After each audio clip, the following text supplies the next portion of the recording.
สบายดีท่านผู้ชมที่เคารพขอต้อนรับทุกท่านเข้าสู่รายการเผยแพร่ชีวิตวัฒนธรรมข้าพเจ้าพิรวรรณคำฟองท่านผู้ชม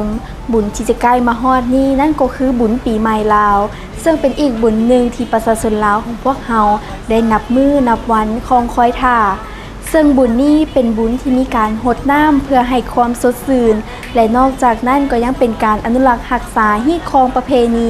วัฒนธรรมของชาติลาวเอาล่ะท่านผู้ชมเพื่อบ่เป็นการเสียเวลาขอเชิญท่านไปติดตามรับชมประวัติความเป็นมาของบุญปีใหม่ลาวและภาพบรรยากาศจะมีการฟดฟื้นมวลซื่นแนวใดขอเชิญท่านติดตามรับชมพร้อมๆกันเลยฉลองบุญปีใหม่ลาวให้ถูกต้องตามฮีตคองประเพณีลาว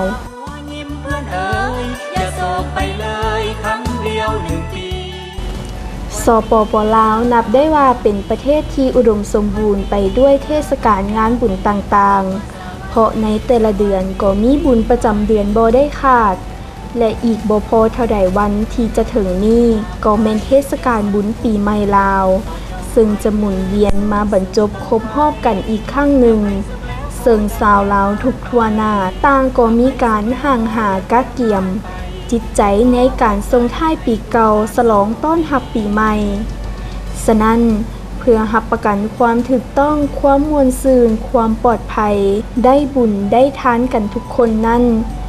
ก็ควรซอกฮู้และเข้าใจความหมายความสำคัญต่อวันดังกล่าว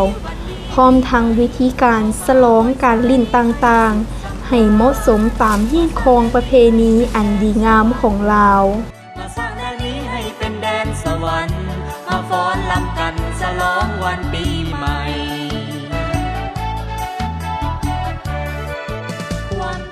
บุญปีใหม่ลาวหรืออีกคำหนึ่งว่าเทศกาลตรุษสงกรานต์แม่นปางบุญใหญ่หนึ่งที่นอนอยู่ในฮีตคองประเพณีวัฒนธรรมของชาติลาวซึ่งบรรพบุรุษลาวได้สร้างไว้ให้ลูกให้หลาน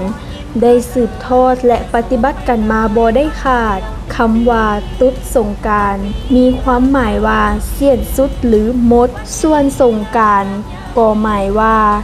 ย้ายที่ไปฉะนั้นตรุษสงกรานต์จึงได้หมายความว่าการที่ปีเก่าหมดเสี้ยนไปแล้วย้ายเข้าสู่ปีใหม่จุดประสงค์ของการเฮ็ดบุญปีใหม่ลาวก็แม่นสงน้ำซึ่งมีการฮดส่งพระพุทธรูปฮดส่งพระสงฆ์สามเณรฮดส่งผู้นำตลอดฮอดผู้อาวุโสเฒ่าแก่และเพื่อนมิตรสหายทั่วไปเพื่อเป็นการสมมาคารวะผู้อาวุโสทั้งเป็นการอวยพรรับโชครับไสอีกปัญหาหนึ่งก็แม่นเพื่อสำระสะสางสิ่งโสโครกล้างสวยแนวเปื้อนเปอะออกจากจิตใจออกจากห่างกายสิ่งบ่ดีบ่งามก็ขอให้ตกใส่ไฟไหลไปนำเพราะเหตุนั้นบุญประเพณีปีใหม่ลาวคนลาวจึงนิยมหดน้ำอวยพรซึ่งกันและกันด้วยน้ำอบน้ำหอมที่สะอาดบริสุทธิ์จึงจะเป็นสิริมงคลอันดีงามแก่ผู้ฮดและผู้ถูกฮดหมดสิ้นไปเสียสิ่งที่เศร้ามองใจหมดสิ้นไปเสียสิ่งที่เศร้ามองใจความศรีวิไลจงได้มาแทนที่เฮฮาหัวยิ้มมูลเหตุเทศกาลบุญปีใหม่ลาว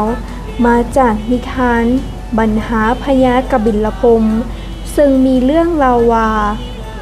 แต่ปางก่อนมีบุตรชายเศรษฐีคนหนึ่งชื่อธรรมบาลกุมมารเรียนจบวิชาไตรเพศเป็นนักปราชญ์ผู้มีความฉลาดลักแหลมเหนือกว่ามนุษย์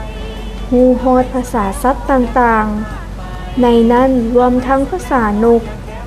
เมื่อคนมาถามปัญหาใดก็สามารถแก้ได้หมด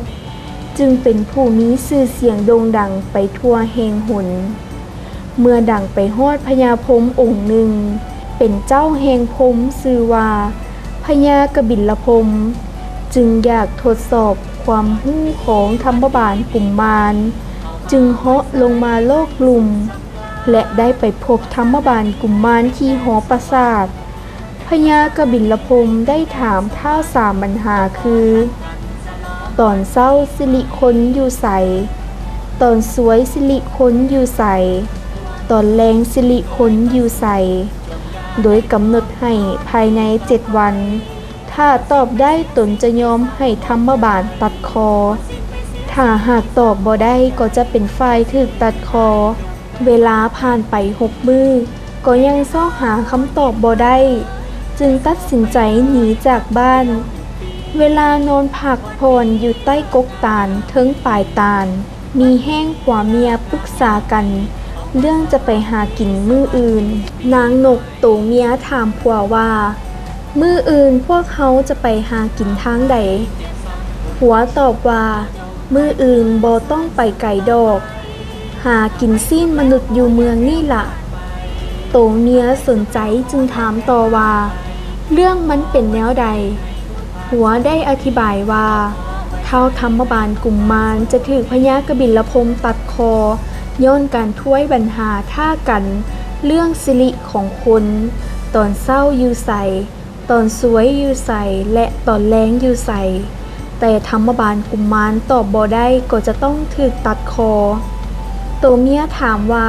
3 ปัญหาตอบว่าแนวใดตัวผัวก็ตอบว่าสิริของคนตอนเศร้าก็อยู่ที่หน้าเพราะเศร้ามาคนเฮาก็เอาน้ำล้างหน้าตอนสวยอยู่ที่เอิกคนเฮาจึงมักเอาน้ำลูกเอิกและตนโตส่วนตอนแรงสิริของคนอยู่ที่ตีนเพราะคำมาคนก็จะล้างตีนก่อนเข้านอนจงอย่าได้พบผ่านอีกต่อไปหมดสิ้นไปเสียสิ่งที่เศร้ามองใจหมดสิ้นไปเสียสิ่งที่เศร้ามองใจความสีวิไลจงได้มาแทนที่เฮฮาหัวยิ้มเพื่อนเอ๋ยในเวลาผัวเมียนกแห้งล้มกันท้าวธรรมบาลกุมมารฮู้ได้หมดเขาจึงเฝ้ากลับมาที่หอประสาททันทีเมื่อฮอดยามนัดหมายพญากบิลพรหมก็มาทวงถามแต่ธรรมบาลก็ตอบได้หมดทุกปัญหาจึงเฮ็ดให้พญากบิลพรหมต้องถูกตัดคอตามสัญญาก่อนจะถูกท้าวธรรมบาลกุมมารตัดคอเนื่องด้วยว่าพญากบิลพรหมเป็นผู้มีฤทธิ์เดชแก่กล้าเหนือเทวดาทั้งหลายถ้าหัวของเขาหากตกลงดินก็จะเกิดไฟมาไล่กันไหม้ทั้งโลกถ้าหัวของเขาตกลงมหาสมุทรก็จะแห้งแล้งถ้าหากโยนขึ้นอากาศก็จะไหม้อากาศและสัตว์สาวสิ่งตายทั้งโลกเพื่อรักษามนุษย์โลกไว้พญากบิลพรหมจึงสั่งให้ธิดาทั้ง7ของพระองค์นำเอาพระธาตุคำมาฮ้องหับเอาบ่ให้หัวและเลือดตกลงดินแล้วนำไปเมียนไว้อยู่ในถ้ำเขาสุเมนโนราชที่เคยประสบจงอย่าได้พบผ่านอีกต่อไปหมดสิ้นไปเสียสิ่งที่เศร้ามองใจหมดสิ้นไปเสียสิ่งที่เศร้ามองใจความสีวิไลจงได้มาแทนที่เฮฮาหัวยิ้มเพื่อนเอ๋ยอย่าโศกไปเลยเมื่อถึงเดือน5ก็ให้ธิดาไปนำมาฮดสงด้วยน้ำอบน้ำหอมมาฮดสงตามคำสั่งโดยการพัดเปลี่ยนกันธิดาทั้ง7แม่นตัวแทนของวันเวลาใน1 อาทิตย์ซึ่งเอิ้นว่านางสังขารนางสังขารจะมีสัตว์ประจำของแต่ละนางสำหรับขี่ไปแห่เอาหัวของผู้เป็นพ่อมาฮดสงเส้นนางทุงสเทวีวันอาทิตย์ขี่ขุดเป็นพาหนะนางโคลคะเทวีวันจันทร์ขี่เสือโคร่งนางฮากสเทวีวันอังคารขี่หนูนางมนทาเทวีวันพุธขี่ม้านางกิลลินีเทวีวันพฤหัสขี่ช้างนางกิมิทาเทวีวันศุกร์ขี่ควายนางมโหธรเทวีวันเสาร์ขี่นกยูงเหตุนั้นในงานบุญจึงมีหลายพิธีกรรมเช่นการประกวดนางสังขารคัดเลือกเอาตัวแทนนางทั้ง7การฮดส่งน้ำการบาสีสู่ขวัญการสูดเฮือนการตบพระธาตุทรายและปล่อยสัตว์จงอย่าได้พบผ่านอีกต่อไปหมดสิ้นไปเสียสิ่งที่เศร้า มองใจหมดสิ้นไปเสียสิ่งที่เศร้ามองใจความศรีวิไลจงได้มาแทนที่ที่วันปีใหม่ความทุกข์ที่เคยประสบจงอย่าได้พบผ่านอีกต่อไปหมดสิ้นไปเสียสิ่งที่เศร้ามองใจบุญปีใหม่ลาวปีนี้เพิ่นจัดขึ้นในวันที่14 หา 16 ของเดือนเมษาสังขารหลวงเดือน5ขึ้น15 ค่ำวันจันทร์ปีมะเสงพ.ศ.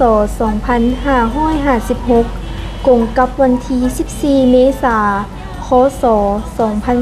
2014 จศ. 1375 เวลา 8:48 นาที00 วินาทีสังขารเนาเดือน5แฮม1คำวันอังคารปีมะเสงกาไข่พ.ศ. 2556กงกับวันที่15 เมษาพ.ศ. 2014 จศ. 1375 วันสังขารขึ้นเดือน5แฮม2คำวันพุธปีมะเมียกาบสง่าพ.ศ. 2556กงกับวันที่16 เมษายน ค.ศ. 2014 เวลา 12:09 นาที00 วินาทีเป็นวันเถลิงศพปีใหม่ลาวเปลี่ยนเป็นจุลศักราช 1376 นางสังขารปีมะเมียกาบสง่าสะสกทางจันทลาคติและสุหิยคติก็เป็นปกติมาศปกติวานและปกติสุรทินคือกันมี365วันนามมหาสงกรานต์สังขารหลวงวันจันทร์นางเทพธิดาที่2ชื่อว่าโคละคะเทวีธงพหุรัตน์ทัดดอกปิบดอกของอาภรณ์ประดับไปด้วยแก้วมุกดาหารสีมากสีไข่มุกพักษาหารน้ำนมพหัตถ์ขวาถือพระขันดาบง้าวพระซ้ายถือไม่เท่าเสด็จไสยญาตินอนมื้นตาม้าเหนือหลังพระยักขะเสือโครงเป็นพหนะหากไปสุขแล้วขออย่าแค้วคลาดไปเฮาขอไว้ใส่ให้ทุกทานโชคดีเฮาขอไว้ใส่ให้ทุกทานโชคดี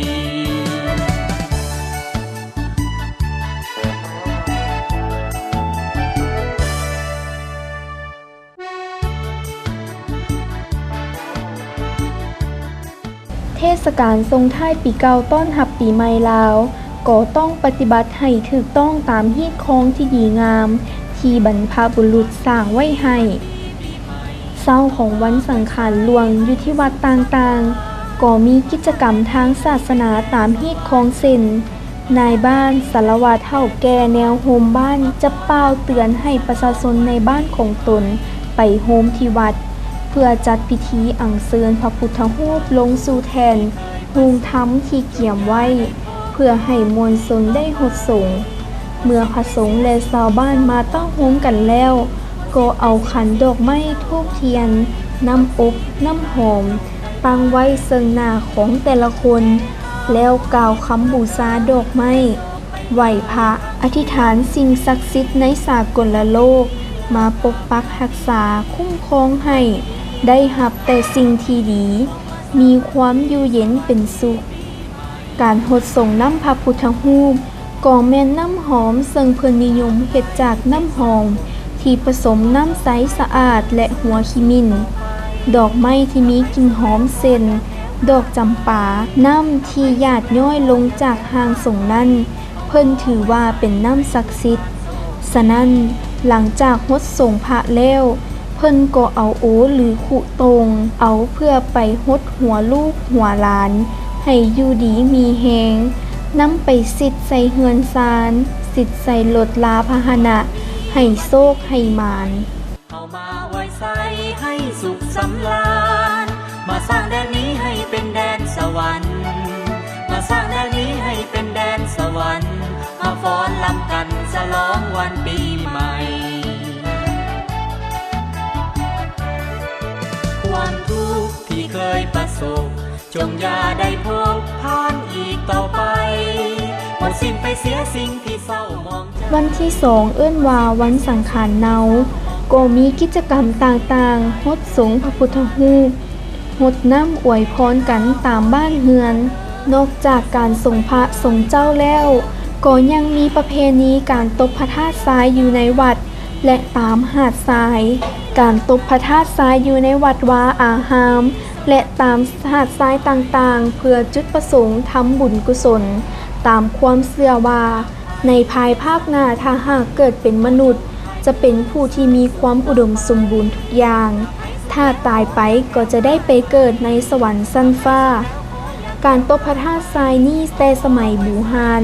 มักไปตบอยู่หาดทรายเพราะสะดวกสบายและทั้งเป็นการลงลิ่นหาดทรายอาบน้ำอาบทาให้เย็นสบายเพื่อสำละห่างกายหายจากความร้อนอบอ้าวหรือสิ่งมัวหมองทั้งปวงการตบพระธาตุทรายในเทศกาลปีใหม่เต็มไปด้วยบรรยากาศที่เบิกบานมวลซืนแบบประเพณีลาวๆเป็นต้นที่เขตวัดที่ใหญ่และสำคัญแห่งอื่นๆในขอบเขตทั่วประเทศสถานที่ที่มีมวลชนทั้งหญิงทั้งชายผู้ใหญ่และเด็กน้อยหลั่งไหลกันไปลิ้นไปตบพระทรายอยู่ตามหาดทรายต่างๆประเพณีตบพระทรายอยู่วัดก็ดีอยู่ตามหาดทรายก็ดีวิธีตบพระทรายก็คือการเฮ็ดให้ทรายเป็นกองที่สวยงามตามความต้องการบางคนก็เฮ็ดเป็นรูปหมากโมตัดครึ่งบางคนก็เฮ็ดเป็นรูปขันรูปธาตุที่มีจอมแหลมแล้วก็ตบธาตุน้อยๆหลายๆกองเป็นบริวารอ้อมธาตุใหญ่คันตบพระทรายเรียบร้อยแล้วเพิ่นก็ปักธงโซธงไซประดับประดาให้จบงามจากนั้นก็พากันอธิษฐานไหว้พระหับศีลและฟังเทศนาจากพระสงฆ์หากใครเจ็บซ้ำคมคืนขอจงคลายคืนซึ่งสุขต่อไปหากใครสุขแล้วขออย่าแค้วขาดไปหากใครสุขแล้วขออย่าแค้วขาดไปเขาขอไว้ใส่ให้ทุกท่านโชคดี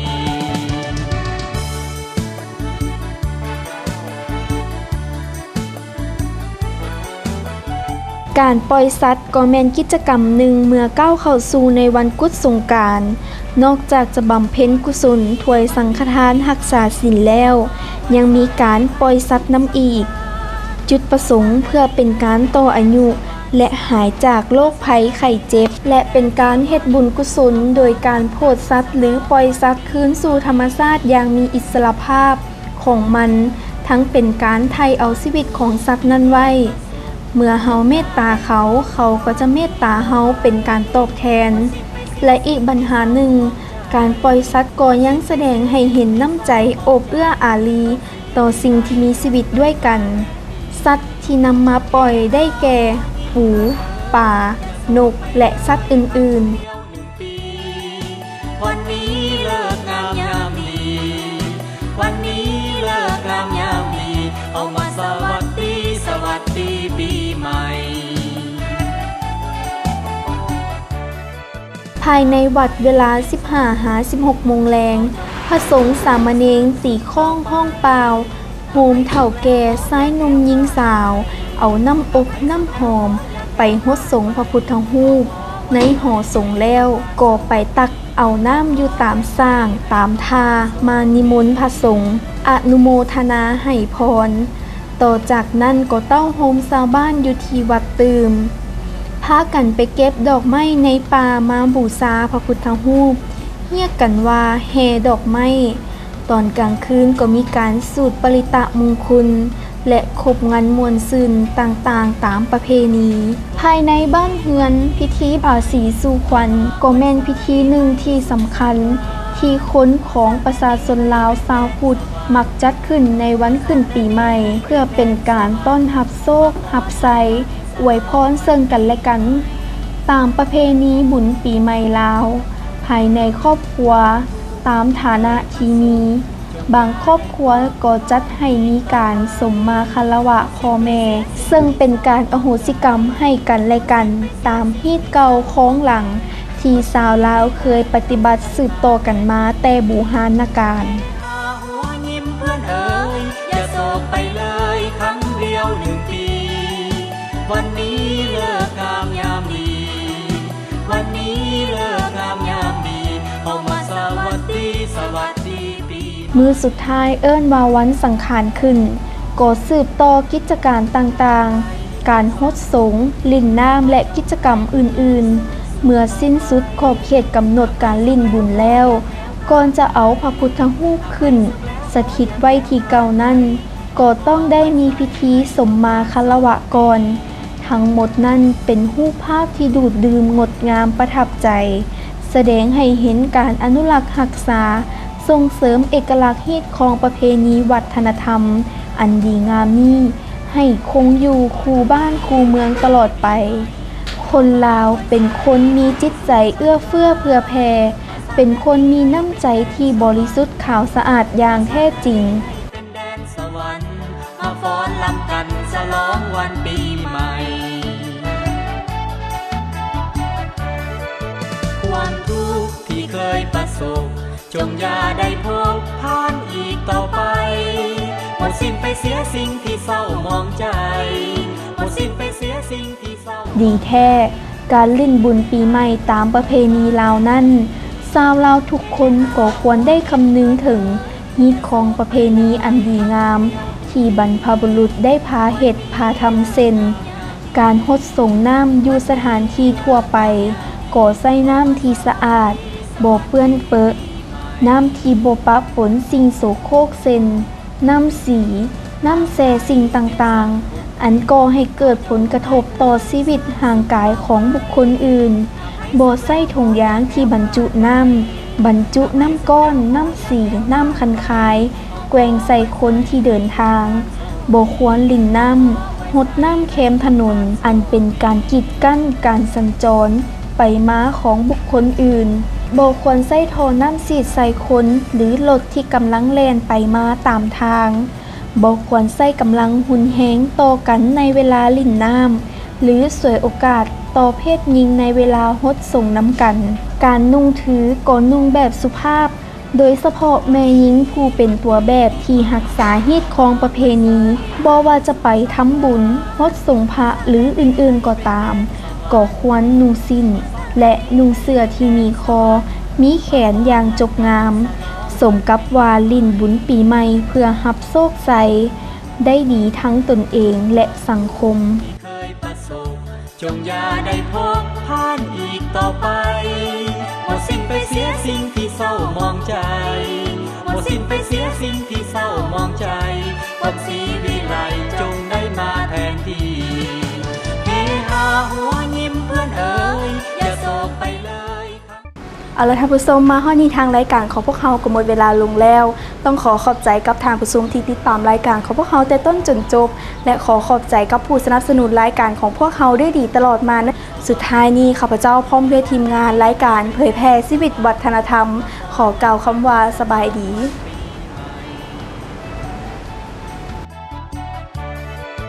ความทุกข์ที่เคยประสบจงอย่าได้พบผ่านอีกต่อไปหมดสิ้นไปเสียสิ่งที่เศร้ามองใจหมดสิ้นไปเสียสิ่งที่เศร้ามองใจวันศรีวิ